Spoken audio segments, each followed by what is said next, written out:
Hi everyone, our PowerPoint is on Module 12. I'm Carla and I'm with my partners Ileana and Agnieszka.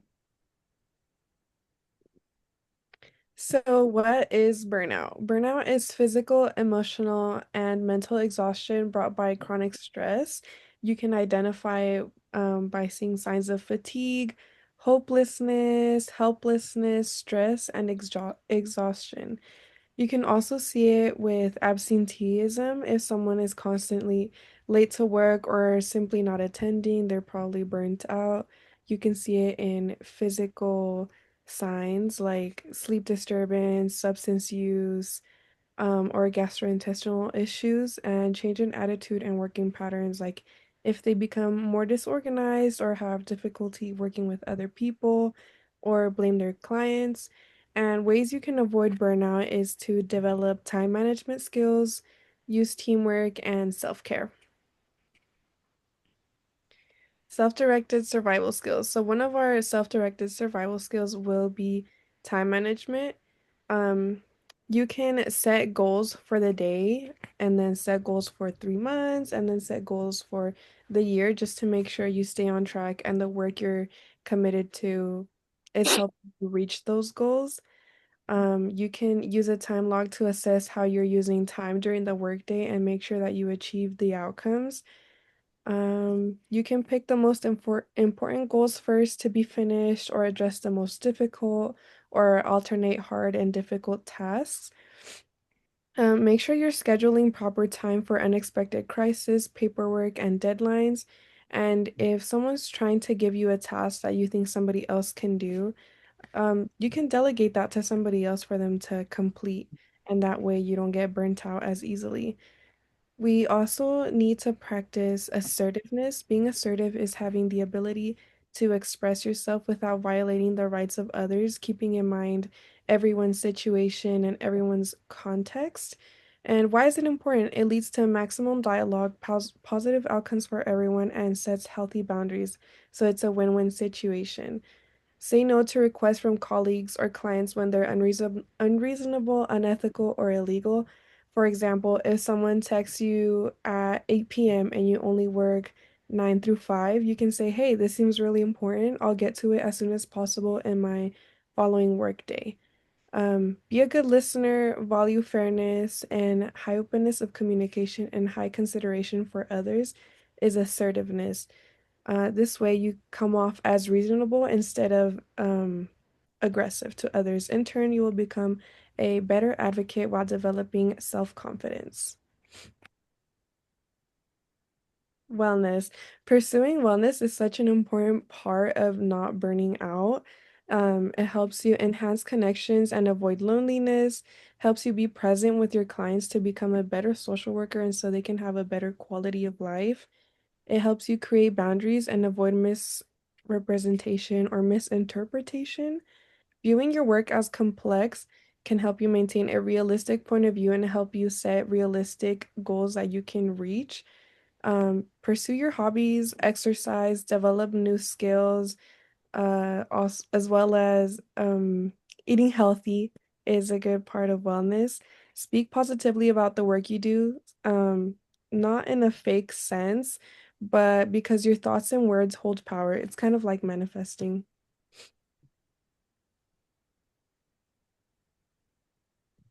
Um, okay. Here now we will be talking on the professional development.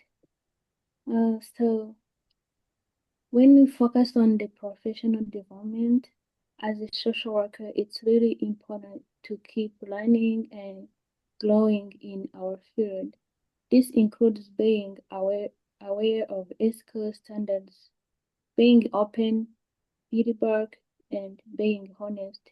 If we focus challenges or making mistakes, cre- continuing educating, and it's a key not just to avoid burnout, but to make sure we're providing the best service to our clients.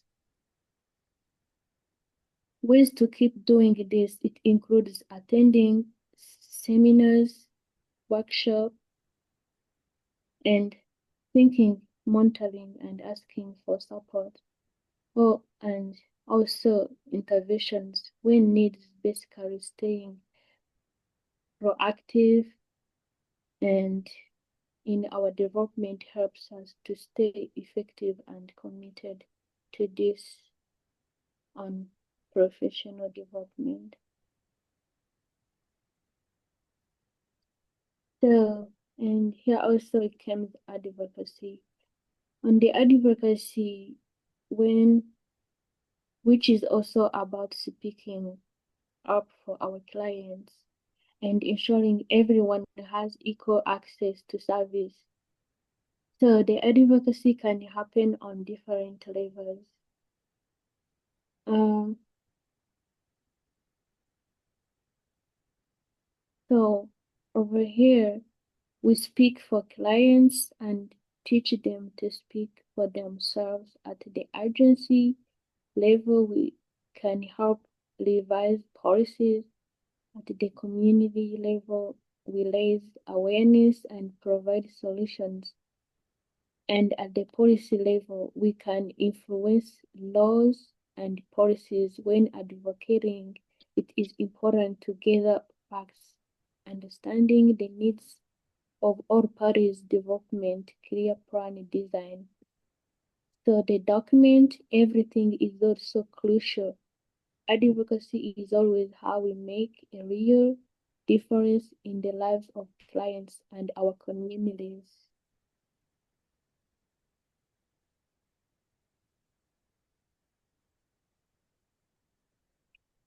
So when it comes to the leadership, finally here, the leadership is also as a leader we model professionalism, ethical and healthy boundaries. We take initiative when clients need support, encouraging teamwork and respect diverse perspective. Leaders also means empowering clients rather than controlling them, and staying calm in crisis and reflecting our practice to keep improving leadership helps preventing build and positive work cultures. There is also a few leadership series we could know.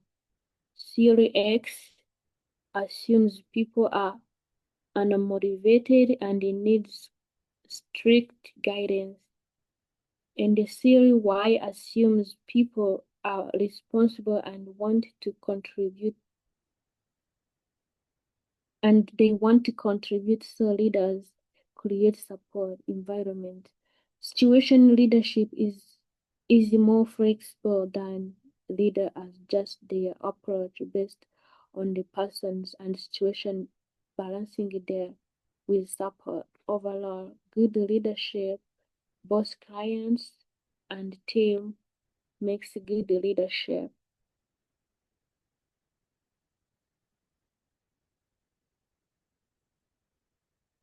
Yeah, I think that was how I was supposed to talk on the leadership. Thank you. Next, we have our case study. Our client's name is Paloma Hernandez Diaz. A little bit about her is that she's 60 years old. She's very healthy and active. She's also the oldest one out of her 11 siblings. She had to actually stop attending school after seventh grade to take care of her younger siblings while her parents worked. She has no children. She's not married. She currently lives with her sister and sees her siblings almost every day. She is Catholic and attends church every Sunday. She does not work, but she volunteers at her church twice a week, and she has a strong relationship with her culture, and she only speaks Spanish. So her concerns and reasoning for reaching out for help is because she has been experiencing sadness with a decrease in motivation, which has affected her ability to do tasks like volunteering, um, daily life tasks like showering and socializing with her family. She has a decrease in appetite. She has trouble falling asleep and staying asleep every night. She stated that she has been feeling this way for about 8 months. And 1 month ago, she reached out for help at her nearest mental health facility, but because she does not speak English, they turned her away and did not advocate for her or help her find another provider that could help her. A year ago, her brother passed away from cancer. Recently, she has been feeling alone even when her family is around. She stated that she wants to bond more with her siblings, children, but they all speak English, and this actually makes her feel very disconnected from them. She also feels very alone because she has no hobbies to keep her busy when her family leaves the house. So on her DAS 21, she scored a 32 for depression, which is extremely severe, a 12 for anxiety, which is moderate, and a 28 for stress, which is severe. Her Holmes Ray stress inventory score was a 272, which implies that there's a 50% chance that a major stress-induced health problem could arise in the next 2 years. And her score for the OQ45 was a 75. And her strengths are that she has a strong connection to her entire family. She lives with her sister, who takes great care of her. She has access to a car. She has a great community at her church. She also has health insurance through her sister that she is dependent on. And she is also very open to receiving resources. Our recommendations for Paloma are her to receive mental health resources like therapy and possibly a grief support group at Jackie's Recovery Support Services. They provide culturally competent services for the Latino community, which is great for Paloma because she only speaks Spanish and she has a very strong tie to her culture. So we thought this would be a great resource. Here, she can also attend a grief support group in Spanish if she chooses to, and this will help her feel less alone and process her grief, especially after losing her brother to cancer. And then our next recommendation is the Salt Lake City Public Library for free English classes. This could really bridge the gap between her and her siblings' children and make her feel less alone and less disconnected from them. And our last resource and recommendation is the Harmon Senior Recreation Center. They provide activities and meals for seniors, and this is a great way for Paloma to try out new activities, form hobbies that she can do in her free time, and possibly even meet new people. We actually did have a hard time figuring out if they provide services in Spanish, so a call to them would have to be made in order to know that for sure. But we did notice that there is a of resources when it comes to senior facilities that specifically advocate for Spanish speakers. Oh, and that's it. Thank you, everyone. Thank you.